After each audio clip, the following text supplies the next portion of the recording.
Rockstar Gang, we are live. What up? What up? Appreciate everyone joining the live stream. And as you can see, we're going to be talking about some very important things. We got some very important things coming up in 2025.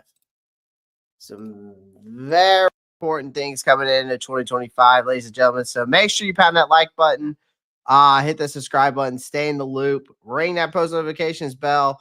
So you're always in the loop, because when you do that, you're always in the loop and you're always getting notified when I'm live, shorts, whatever the case may be. You're always in the loop. So again, make sure you do that. It's literally simple as this. It's really as simple as this, ladies and gentlemen. These three things. It's just very simple.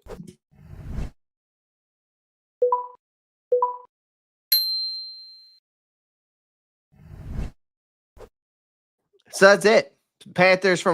So as you can see, Carolina Panthers from worst to first, and how Bryce Young can ignite the Panthers 2025, or Bryce's growth. That's what we're talking about today. So appreciate everyone joining the live stream. Again, shout out to BetUS, sponsorship of the Ropp Star Report as always. Make sure you check them out. Linktree. It's in my Linktree in the description of this live stream. Sign up for free today. Get up to 125% bonus up on your first bet, up to $2,000.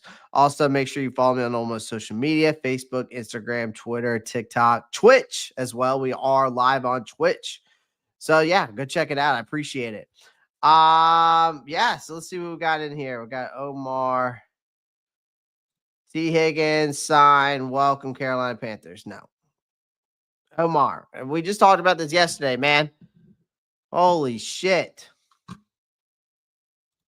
T. Higgins is not coming to the Carolina Panthers. He is going to be staying in Cincinnati. We just talked about that yesterday. Slam Newton, what's up, man? Salute. Appreciate you, brother. I appreciate y'all. So welcome in. Welcome in. I got a good show for you guys tonight. Appreciate everyone again. Appreciate everyone joining the live stream. That everyone's in here. Also, become a member today. Become a member today. Join the Ropp Star Gang. You click that link and you become a member. Also, we got a live goal today. Make sure you check that live goal out. It definitely helps show your support and love to the channel. I greatly appreciate it. So let's talk about this. Let's just get right into the thick of it, man.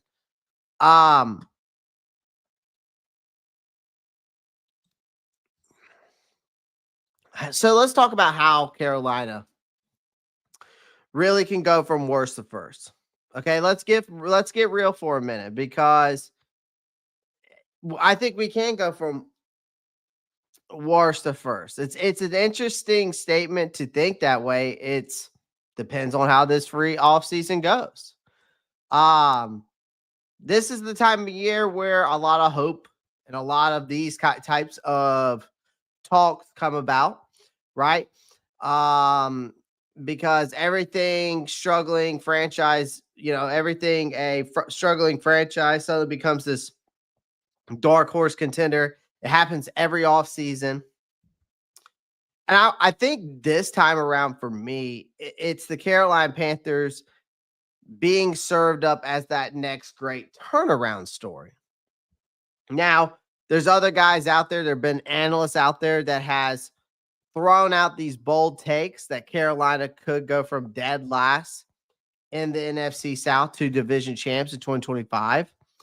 And I've seen it all over the place. One analyst, for example, I've heard of is CBS Sports. Emory Hunt has came out and has made that known from his standpoint.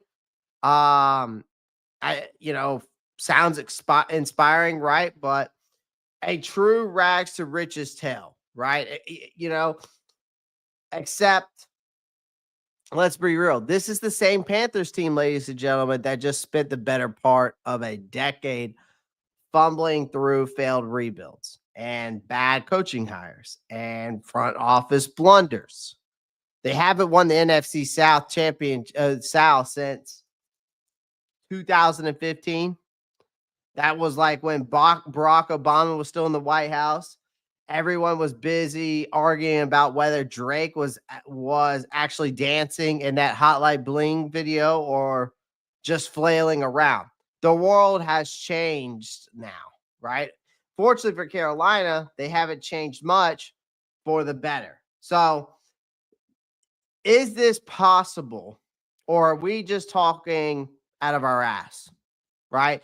Are we just talking about or are we just saying that because we have this high off-season optimism? All right. First things first. If we're talking about Bryce Young's growth, okay? If we're talking about Bryce Young's growth or anything like that, or why we should be buying into the rise of the Carolina Panthers, right? There's multitude of that. All right. To be fair, right? I think the Panthers weren't a complete catastrophe by the end of the 2024 season, which I think some of you guys would agree. I think some of you guys would agree. I did see that. What's up, Antonio? Like, subscribe, comment, share. Just join. Welcome in, Joshua. Welcome in. Panthers Pride. Keep pounding. Appreciate that. Appreciate that, Antonio, for that one. Like, subscribe, comment, share. You know what to do every single time you come in here, man. I appreciate that love and support. That right there goes a long way. Just those simple things. All right, let's get back into it though, real quick. So the Panthers rise, I guess you could say, is like, are we buying into this, ladies and gentlemen? To be fair, again, like I said, we weren't a complete catastrophe by the end of that 2024 season. So that's progress considering that their usual standards. You know, but going from a not a disaster to division champs, that's like expecting a guy who just learned how to swim and to go into the Olympics and try to win gold in a year. It's impossible. But it's a stretch, right? But here's the thing. If we want to go from worst to first, Bryce Young has to evolve fast. You have to look at the number 1 overall pick that has shown flashes of what made him a top draft choice. And let's not pretend the flashes win football games. Potential is just a fancy word for hasn't done it yet. So if Young doesn't make a significant leap, cutting down on rookie mistakes, making big time throws, right? Commanding this offense like an actual franchise quarterback, then all this talk we're talking about here is pointless. Now, if he turns into a top 15 quarterback, now we're getting somewhere. That's a skyscraped size if. Like, let's talk about the offensive line for a second because, spoiler alert, a quarterback is only as good as the protection in front of him. And the Panthers O-line remained what we saw this offseason. I mean, I'm not too worried about it. Because Bryce Young, to me, I think behind this offensive line is still going to continue to take a step forward. It comes down to getting that wide receiver, getting that run game going, right? We saw Bryce Young's growth this past season, right? Bryce Young's now on this redemption arc. Not long ago, Bryce Young looked like he was teetering on the edge of becoming another cautionary tale. And y'all remember this. The latest in a long line of highly drafted quarterbacks who simply weren't built for the brutality of the NFL. His rookie season was a disaster. And we're talking now about last season. It started even worse. Those first two games, Dave Canales made that gut-wrenching decision to bench him. That should have been the nail in the coffin for Bryce Young's career. I thought it was, and it wasn't. Canales had a plan. Instead of forcing Young to drown in a real time, he gave him a lifeboat, and then you pulling him out of the lineup to let him reset. The move was a gamble. It could have shattered Young's confidence completely. Instead, it reignited something inside of him. And when he returned to the starting lineup, he wasn't just a different quarterback. He was a different competitor. His mechanics were sharper. His confidence was evident. His leadership was there. Once an afterthought, now has become a defining trait for Bryce Young is his leadership skills. Now, here's the thing about Bryce Young. Young didn't just recover. He thrived. That kind of growth is franchise altering. It gives you something that we haven't seen since the Cam Newton days, a quarterback worth building around. So if you're a free agent receiver or tight end or running back looking for a fresh start, why wouldn't you want to join a team where the quarterback is on the rise? That's the thing I'm trying to get at. Now, it's different for T. Higgins. He's got an elite quarterback in Joe Burrow. I respect his decision because Joe Burrow is willing to take a pay cut to keep T. Higgins there alongside Jamar Chase. Now, I think it's going to be hard to keep them both there, especially with the fact that Chase is going to be looking for a extension or a big time contract. But Young wasn't just about personal growth. It changed the entire of the trajectory of the Panthers. So his presence turned around into an actual threat. Opposing defenses couldn't just tee off on him anymore. His improved decision-making and pocket awareness forced teams to respect him. And in doing so, he gave the Panthers something invaluable: credibility in a league that thrives in perception. So you having a quarterback who looks like a rising star can be the difference between mediocrity and success. Just follow me here, though. Follow me. I appreciate everyone joining the live stream. Again, do me a favor. Make sure you smash that like button, hit that subscribe button. I would greatly appreciate it. Continue to get those likes up, guys. That's the best thing you can do.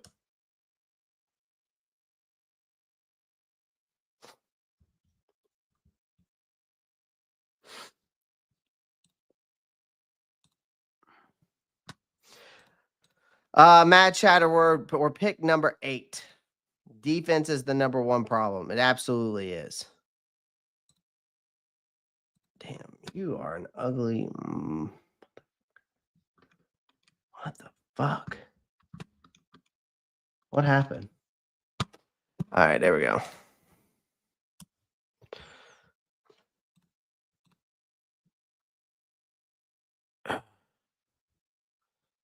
Yeah, defense is definitely number one problem, Eric. I mean, that's a given at this point. It's a given at this point. But if we're talking about going from worst to first, this is a total different story.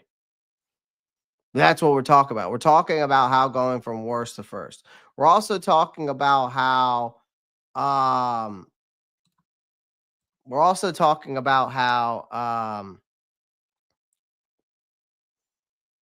Bryce Young, which we're going to get more into him here shortly. But another thing is I mean, Carolina does need to work on the defense, but there's other holes. And I'll get to the defense, right? I do think that we needed to, again, I still think Carolina needs to consider an actual wide receiver or 2. I'm not necessarily saying they need to get two wide receivers, but it wouldn't hurt to continue to add depth in that area. But what we need is an actual wide receiver one, right? Again, Jalen Coker and Xavier Legette could end up being ones or a solid number two like a T. Higgins one day, right? I think Jalen Coker was a diamond in the rough that we found, right? Especially for a guy who's an undrafted free agent. I think if Legette can get his hands issues figured out, he can be a huge playmaker for this offense. Okay. All right. But I think the Panthers right now, for what Bryce needs, if you want him to develop in that quarterback that you hope him to be, right? They need a legitimate game-changing receiver. Whether they find one in the draft, free agency, or some back alley football experiment, I don't give a fuck. It doesn't matter. What matters is Bryce Young having a true go-to guy can actually create separation, make contested catches. Again, otherwise, expect another season of checkdowns, 3 and outs, post-game excuses, and wondering why that is. Right?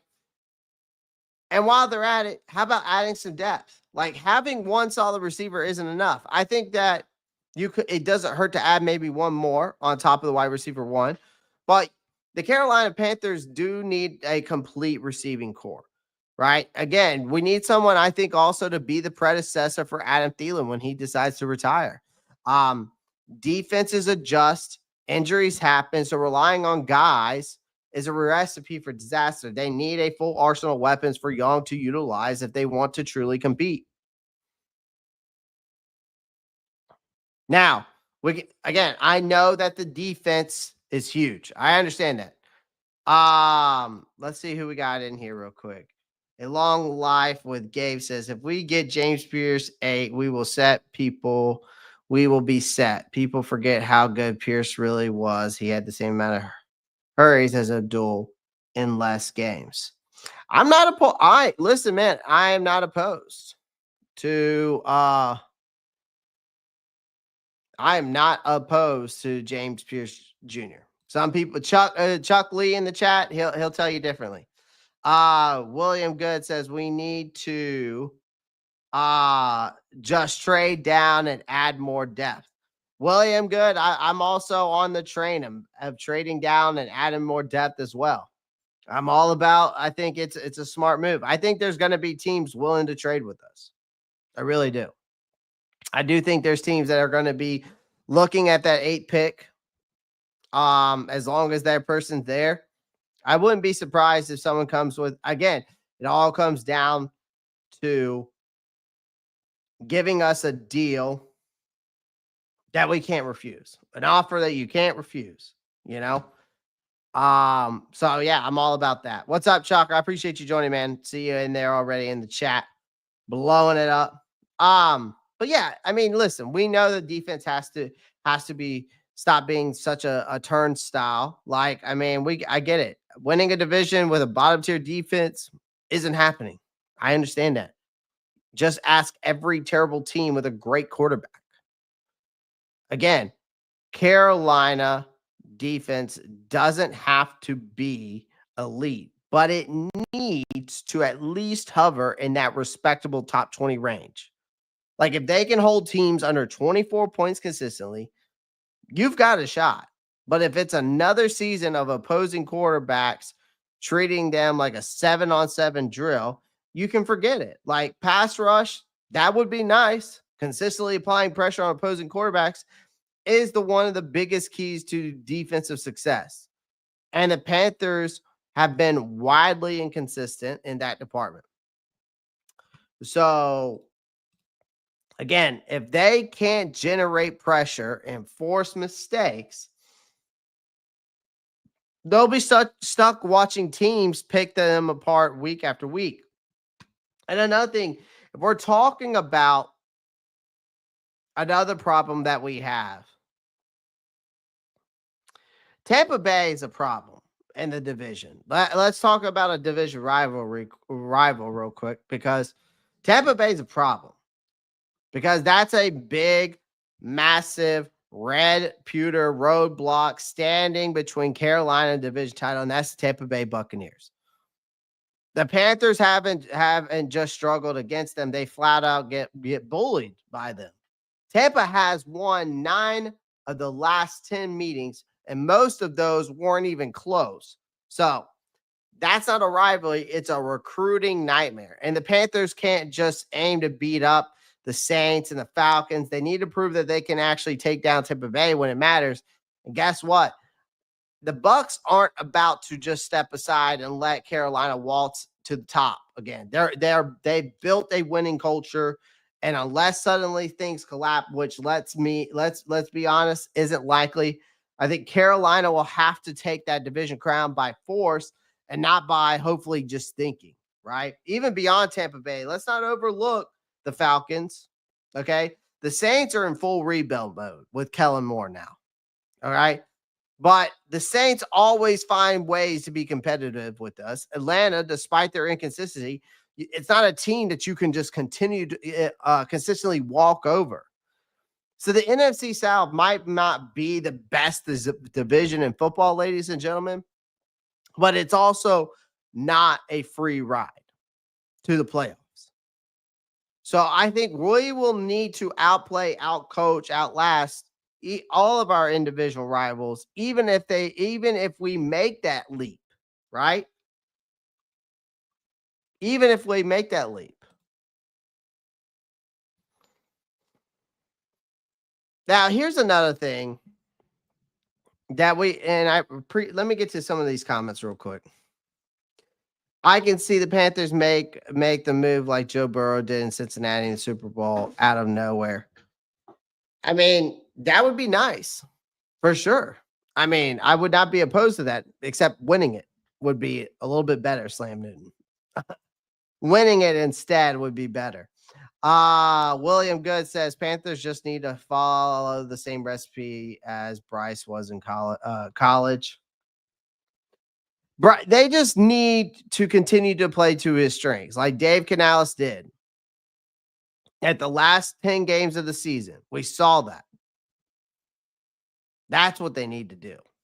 Continue to play to his strengths. And something says Will Johnson will be there at 8. For sure. I think Will Johnson will definitely be there at 8. Do I take Will Johnson at 8? It's a good question. Do you take Will Johnson at 8? I don't know. I think for me personally, I think that we trade back. I'm a huge trade back person right now. But again, I think it also depends on how the board falls. And I also think it depends on who gives us an offer that we can't refuse.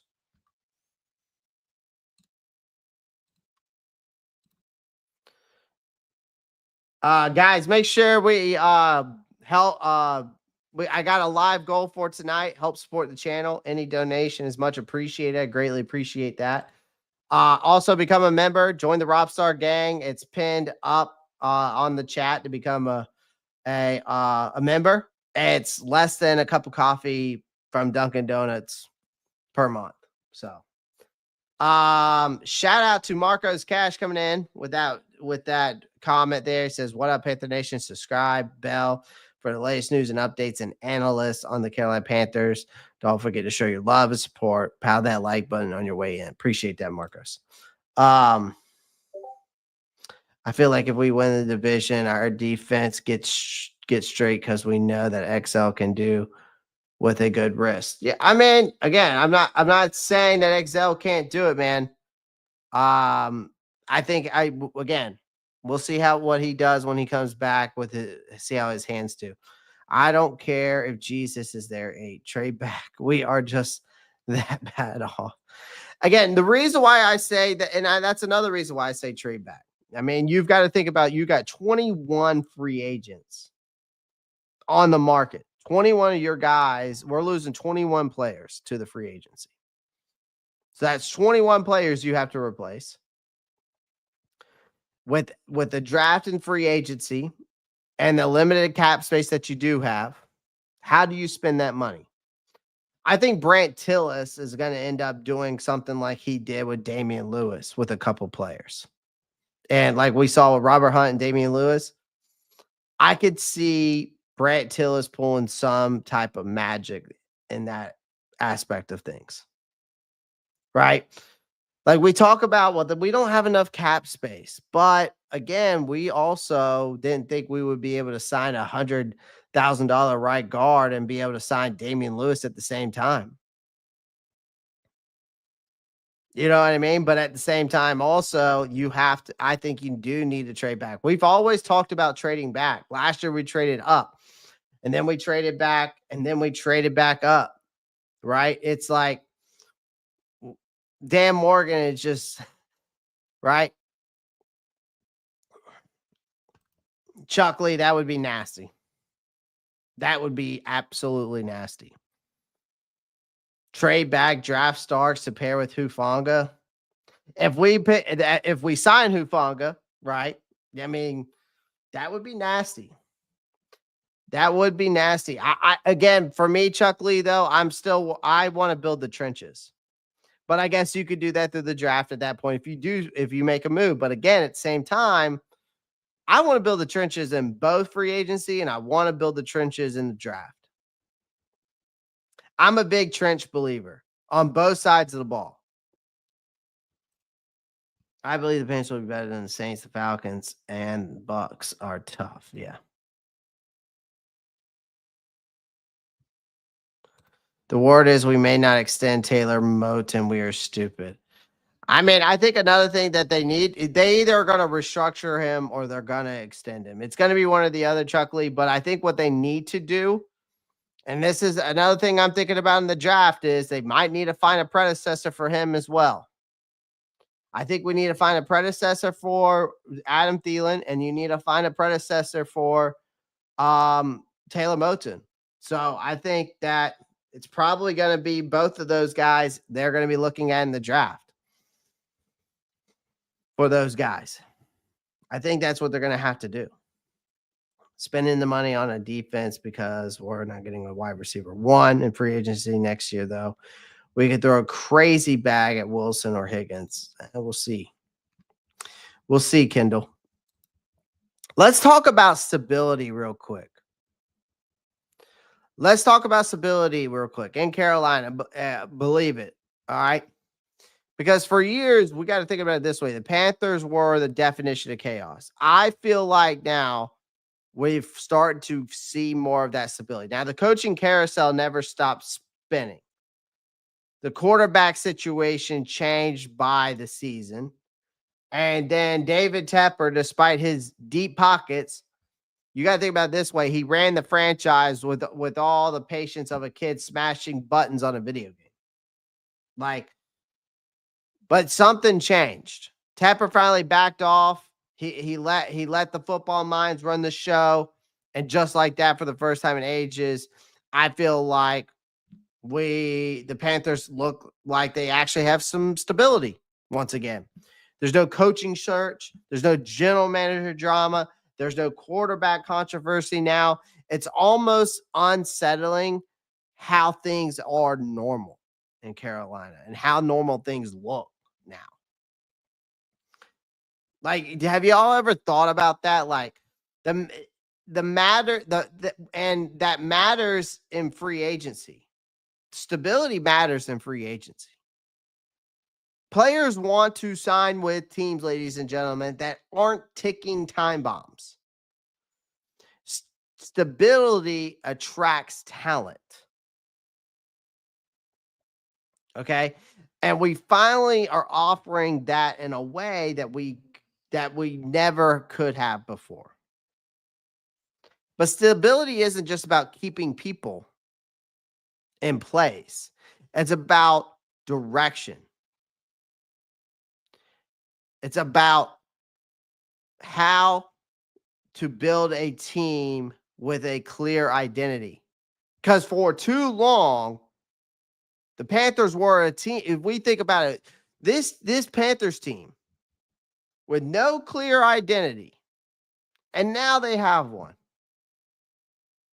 They know they're building around Bryce Young. They know they're focusing on the physicality in the trenches. And they know they have a head coach who believes in the long game. That's the kind of structure that free agents crave. That's why I think Carolina can have a very good free agency, because again, we're stable. We're not watching our owner throw a drink at a fan. No more doormat mentality for too long. And that's the thing. Carolina was the NFL's equivalent of a welcome mat. Teams didn't just beat us, they embarrassed us. Home games felt like a neutral site for other teams because of opposing fans took over our stadium with ease. But now in the back half of that 2024 season, we saw something drastically changed. That we stopped rolling over. They weren't getting blown out every other week. They played tough against playoff caliber teams. They fought. That's the kind of shit and mentality. It means everything. Winning culture, again, that's the thing. We always talk about the draft, but we don't even talk about these type of things, like the mentality, the stability of things. Like that's why I'm talking about this today, because we're always talking about free agency, talking about contracts, we're talking about cap space, we're talking about the draft. Forget all that for a second. We're talking about stability, mentality, and why that matters too. Because winning cultures don't happen overnight, ladies and gentlemen. They do start somewhere, though. That's the thing. Like this team are now a team that expects to compete. We have a roster full of young, hungry players who aren't content with mediocrity. That's a huge selling point for free agents who want to be a part of something that's actually being built from the ground up.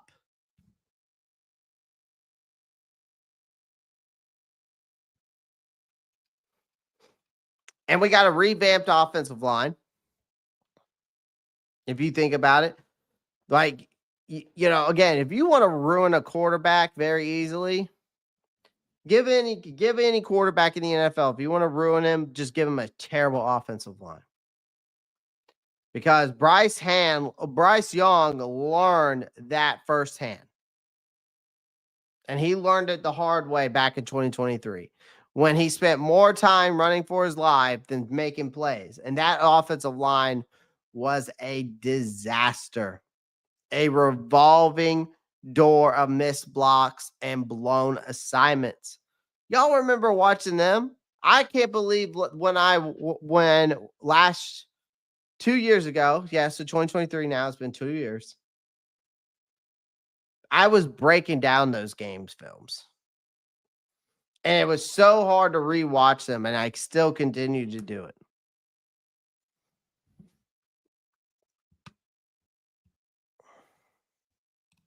I still continue to break down those game film back in 2023. So I couldn't believe it. I don't know why I did it. Because you guys enjoyed it. But again, Dan Morgan made sure that changed. He tackled the problem aggressively. Landing guards, Robert Hunt, Damian Lewis, two absolute maulers who instantly changed this offense's identity. And suddenly the run game was viable. Pass protection wasn't a complete liability. The offense actually had a backbone. And for an offensive playmaker looking at Carolina, that's a game changer. No one wants to play behind a line that's going to get them killed. And now the Panthers offer something most teams can't, rebuilding teams can't. You got security in the trenches, but we need to secure those trenches on the other side as well, the defense. And another thing is why we can go from first to worst is that we have a head coach who actually gets it, right? Like David Tepper botched his first coaching hire so badly that Frank Wright barely lasted half a season. The organization needed a total reset with him coming in. You bring in Dave Canales. Canales wasn't the splashy hire. He wasn't the big name coordinator everyone was talking about, but he was exactly what Carolina needed. He brought energy. He brings accountability. And most importantly, he brought a system to help a young quarterback develop. And when things got ugly early, he didn't panic. He just stayed the course, and it paid off. Players respected him for it. The front office trusts him. And for the first time in years, we can say as fans, Carolina has a head coach who isn't a short-term fix. He's building something sustainable. That's why we can go from first to worst. Now, here's the thing. Are the Carolina Panthers a finished product? No. 2025 won't be a cakewalk for the first time in a long time. Carolina isn't a dead-end job for coaches anymore, or it's not a last resort option for free agents. Again, I think with a revitalized quarterback, young quarterback, an actual sense of stability, a team that refuses to quit, a rebuilt offensive line, a head coach who understands the assignment, the Panthers have transformed to me from a league-wide joke to a legitimate team on the rise. So that's why I'm saying free agents, coaches, anyone looking to be a part of a real rebuild, the message is clear. I think Carolina is no longer a laughing stock. And you got to think about it this way. The Panthers are done being pushed around. And in 25, I think they're going to prove it for going from worst to first. It could be a possibility. It could be a possibility. It could be an offseason optimism. Maybe I'm jumping the gun ahead. But I will say this. Let's see how this offseason goes. Let's see how this offseason goes. Let's see how the free agency goes. Let's see how the draft works out. But let's talk. We're going to talk about Bryce Young, though, growth. We're really going to dive into that here shortly. So let me get to some comments. Appreciate you, everyone, joining the live stream. Do me a favor. Make sure you pound that like button. Hit that subscribe button if you haven't already. Make sure you click that post notifications bell so you don't miss any new content. I would greatly appreciate it.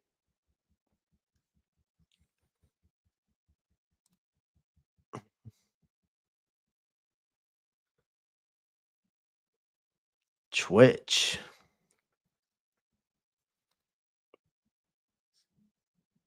Let's get to some of these. Spend the money on defense because we're not going to get a wide receiver one and free agent. Next year, though, we can throw a crazy bag of Wilson or Higgins. I mean, definitely spend the money on defense, but and we might not be getting a true number one wide receiver, but I think we might end up going after somebody in the draft. I do think they try to get somebody in the draft. I think that Carolina, if they don't get a true number one wide receiver or they don't make a move to get a true number one wide receiver, this all like through free agency, get a guy who can be your predecessor behind Adam Thielen. Get a guy that can learn from Adam Thielen and be able to run the slot. And they're not, like Chuck said, that they might not be they may not extend Taylor Moton. Okay, we'll go get a predecessor for him too that can sit behind him for a year and blossom. That's what you need to do. If you're not going to re-sign or extend Taylor Moton, you got to get someone to replace him and learn from him. And why not go ahead and get a fresh young guy out the draft? Same thing for Adam Thielen. If Adam Thielen, this is his last year in the NFL, why not go get a predecessor to go behind him? We need to come out with at least 10 to 14 players out of the draft. I mean, you're going to have to trade back to do that, William. I'm not opposed to that, though. Again, like I said, I'm all about it. Young playing generally well in the back half of the season is a huge attraction for talent, for sure. William says 8-9. Could win the division at 8-9. The way this division is, we win the NFC South next year. I mean, we'll see. Eric Burrow says we can do it. Yeah, we possibly can. I appreciate everyone joining the live stream. Do me a favor. Make sure you smash that like button, hit that subscribe button if you haven't already. Make sure you click that post notifications bell so you don't miss out on new content.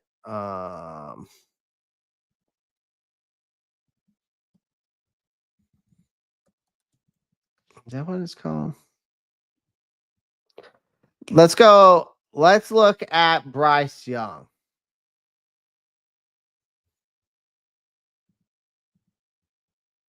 Can't be that many. Oh, gosh. What is this? Oh, hell no. Oh, hell no. Bruh. Let's talk about Bryce Young and his I think he could have a breakout season. That's the next thing I want to talk about. I think he could have a breakout season in 2025. I'm probably going to get scolded by this take, but it is what it is.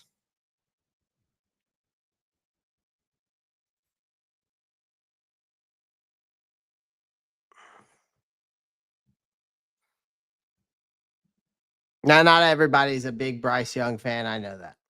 All right. Not everybody believes in Bryce Young. All right. Not everybody believes in Bryce Young. But here's the thing. Bryce Young this past year, in my opinion, finally shut people up. He did. It was about damn time because after a brutal, borderline embarrassing rookie campaign in 2023, which wasn't all his fault, let's make that clear. He spent the last season proving he's not just another draft bust because that's where it was heading. Everybody can agree here that it looked like it was heading to be. It was looking bad, and I was ready to pull the plug on him. I didn't consider him a bust, but it didn't cross my mind to do so.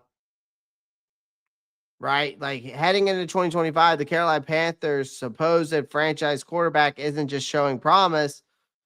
He was looking downright dangerous. There was a lot of talk of him shattering records, carrying this team on his back, making Carolina a legitimate playoff threat, right? I think a lot of Panthers fans are thrilled.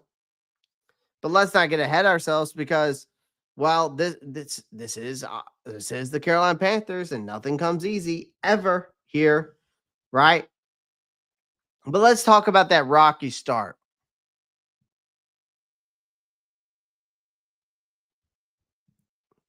Clay, you used to be one of them doubters. I was well after those first two games, I was done. Rock. After those first two games of last season, I was done. So yeah, I started doubting him for sure. I never used the bust word, but I definitely thought about it. I mean, he was on the verge to me being a bust. So yeah, I definitely was one of those doubters after the first two games, and it was hard not to be. Again, let's not sugarcoat it because I mean, Rock, you're right. I mean, but you go look at Bryce Young's NFL career began with the grace of a faceplant. That's what it did. He face planted. Wasn't his fault, right? But he was benched after just 2 games last season. Right? I mean, we go look at his this is his finishing grading. Green is good. Rushing grade, I could care less about. But again, it was a humiliating moment that it would have, I think that would have emotionally wrecked plenty of young quarterbacks. And honestly, guys, for a while, again, it looked like it might break him too. His confidence was in the gutter. His play was shaky at best. His future in Carolina was already in question, but credit where credit is due. The kid rebounded. He took the hit, reset his mentality, came back swinging. And when he reclaimed that starting role, we finally started to see the glimpses as why we drafted him in the first overall as a Heisman winning quarterback, not the guy who got humiliated week 2. Now, you fast forward to 2025, the situation has changed. Young is the guy now. No more quarterback controversies, no more debates. Carolina is all in on him. And now the front office needs to do their damn job and build a proper supporting cast around it. Because if they think Young is going to single-handedly drag a mediocre offense to greatness, we're all kidding ourselves.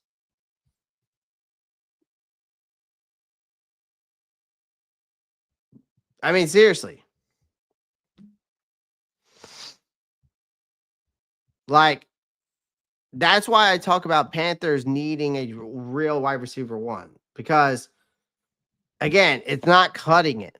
Like, Young needs a true alpha target. A guy like this, you need a guy that defenses actually fear. And right now, he's throwing to a bunch of wide receiver 2s and 3s. I get it that both of those guys are rookies, and then Adam Thielen's on his way out.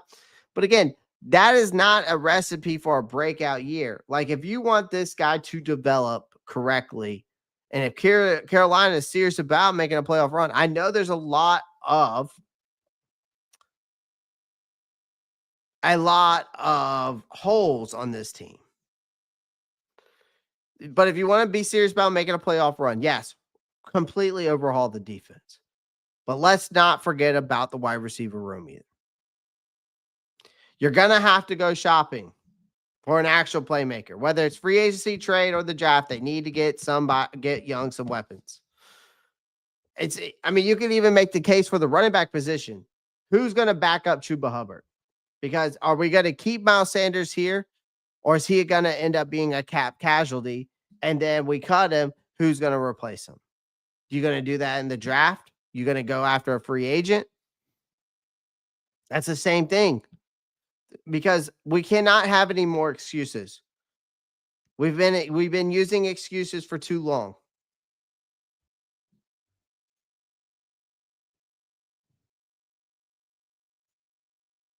No more hoping some mid-tier receiver magically just becomes elite. If you want your franchise quarterback to succeed, again, I said it earlier, you need to give him the tools to do it. Look at teams like Cincinnati, Jamar Chase. Look at teams when Buffalo went and got Stephon Diggs because they know that Josh Allen needed to develop, and they went and got a guy who was an alpha, and those teams invested in true number one wide receivers for their young quarterback, and guess what? It paid off. Carolina needs to follow that blueprint, or you're going to continue to waste this kid's talent and the potential. But again, coaching stability, that's also a miracle for development too.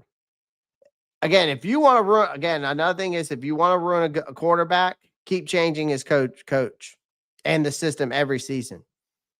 Just ask any quarterback who's been chewed up and spit out by, for example, the Cleveland Browns over the last 2 decades. That's a perfect example. Right? So fortunately for Young, it looks like Carolina we were just talking about the stability, and Dave Canales bringing that culture now has that much needed continuity that we've been looking for. And now that stability that we do have is priceless. And now we have that system that we can trust. We got a play caller who understands his strengths. He's got a scheme that actually makes sense for his skill set. These things matter more than people realize.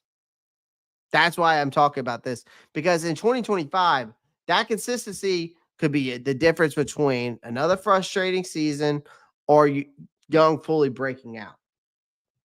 Okay. We've got analysts out here, guys, that aren't just whispering about his potential anymore. They're out here practically screaming to the rooftops. And some are even calling the Panthers again, which that's why we're talking about this. A lot of analysts have us as a dark horse team in the NFC South.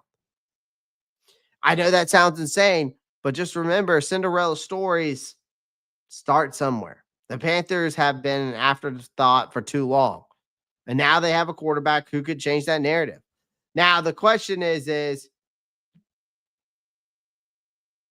will Bryce Young reach that 4,000-yard milestone? Is it realistic or is it just a pipe dream?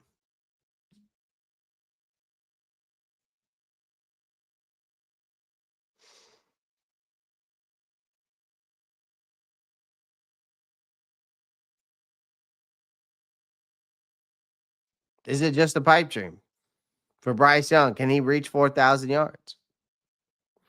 Because Pro Football Network threw a spicy prediction that Bryce Young will throw for over 4,000 yards in 2025. Now, if you've been a Panthers fan long enough and you've been a Panthers fan for more than 5 minutes, you know how rare that is. Do you want to know the last time Carolina had a 4,000-yard passer? Can anybody in the comments tell me who it was and what year? That's a trivia question for you. The last time, don't be Googling it. It was Cam Newton, and it was back in 2011. So it's been 13, 14 odd years. 13, 14 years. It's been that long. Okay. This might be the year that changes. Not because Young is suddenly about to just turn into prime time Peyton Manning, okay, overnight. It's because the offense finally, if we go back and watch those film, you can tell that the offense finally looks like it might be competent. Now, we know that this past season wasn't perfect for Bryce, but we have to think about the growth that he has brought. It's undeniable. His deep ball got better. His decision-making improved. His interception rate dropped. And a lot of analysts have been comparing his trajectory to guess who? A former Carolina Panthers quarterback that we gave up on too early, in my opinion. Not saying that I'd rather have him over Bryce Young, but Baker Mayfield. And Baker Mayfield had that resurgence under, guess who? Dave Canales. So if Canales can turn around Mayfield into a borderline Pro Bowler, imagine what he can do with Bryce Young, right? Like, let's be honest, Bryce Young has a much higher ceiling. But if Young's supporting cast does their job, like Xavier Legette not dropping balls, right? And other guys not dropping balls. I think David Moore had a couple drops last year, I remember. But 4,000 yards isn't just possible, it's probable. But if things really click, he could blow past numbers entirely. That the real question is whether we get the weapons around him. I'm not worried about the offensive line. And I also want to think that is Dave Canales or Brad Ezek, who's ever calling the plays, is going to allow him to take enough shots downfield to make it happen. That's another question.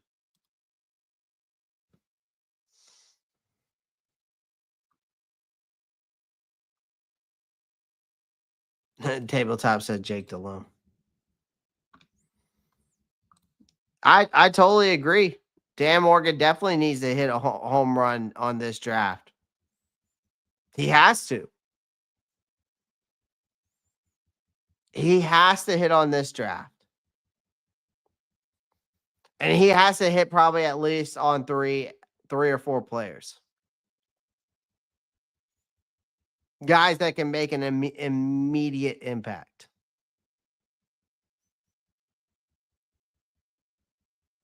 So for sure.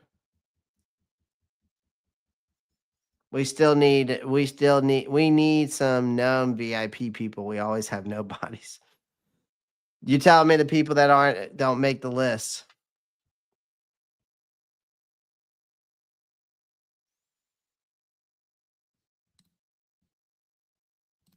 Trade down, scoop Tyler Warren, assuming we hit on the D line and free agency. And then that speedy, shifty guy like Tez in the third or fourth or Noel. Interesting. Tyndall. I like that. I'm not opposed to that. As long as we hit on the D line and free agency, I'm cool with that. And maybe that's what Dan Morgan does. Think about it this way. Maybe Dan Morgan is planning to hit the D line like he did last year with Damian Lewis and Robert Hunt. Maybe he plans on hitting on 2 defensive linemen in free agency. Milton Williams better be one of them.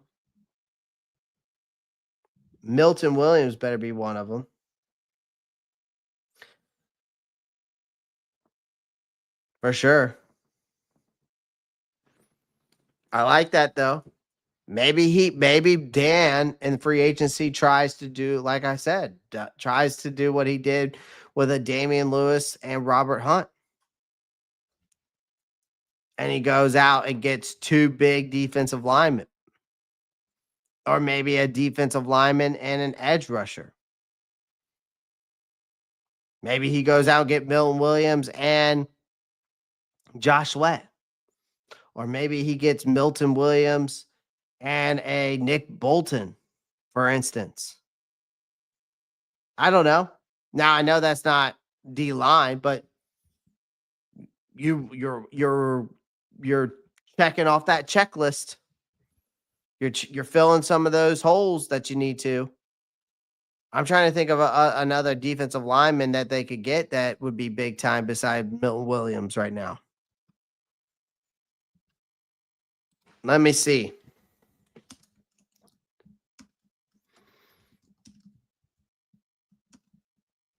That's someone they could get.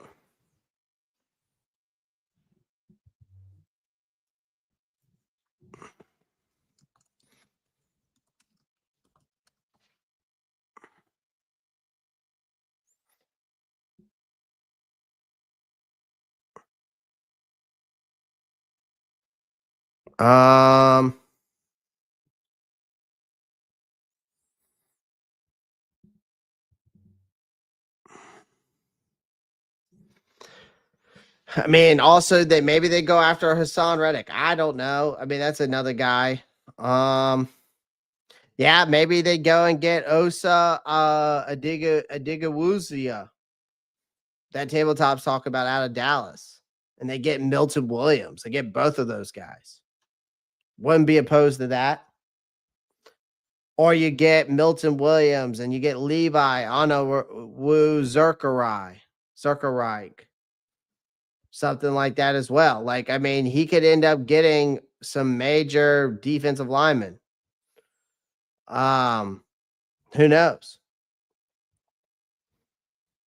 Who knows? I mean, that again, that's something he could do. He could end up going out there and pulling a Damian Lewis and Robert Hunt move. I could see it.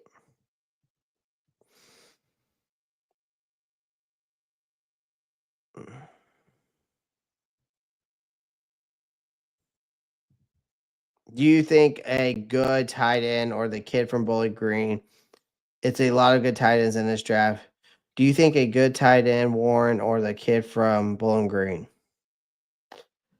I mean, Tyler Warren's the man for sure, William. Like, I mean, Tyler Warren's definitely the best tight end in this draft. I think Mason Taylor out of LSU is a little slept on. I watched a lot of his tape from the Senior Bowl. He was getting a lot of praise at the Senior Bowl. I like Ferguson out of Oregon as well, but Tyler Warren's a different dude, man. I think Tyler Warren could be a George Kittle, but better. I think he's more athletic. Honestly. That's what I look at Tyler Warren.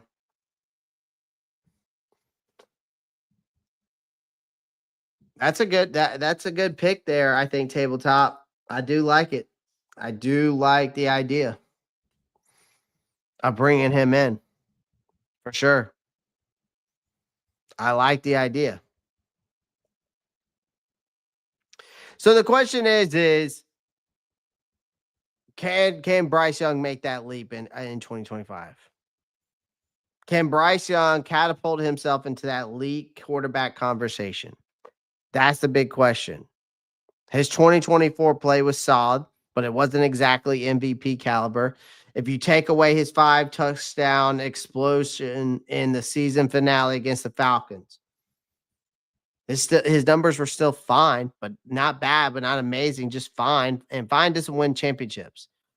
I think the optimism believe 2025 is the year he puts it all together. The logic is he'll have a full year under Dave Canales' system, just like Mayfield did. And as we've seen before, quarterbacks tend to make their biggest leaps in their second year in a stable offensive scheme. This is his third year in the league, but this is his second year in a stable offensive scheme. And the stats back it up too. Young's interception rate dropped by 43.5% in 2024. That's a massive improvement. So if he continues to trend in that direction while maintaining his increased aggressiveness, defenses are going to have a much harder time to keep him in check. But I like it. I think that we're going to see a lot of growth in 2025. I think this team can go from first to last, from worst to first, but there's going to be a lot that has to go involved to do that. Free agency and the draft.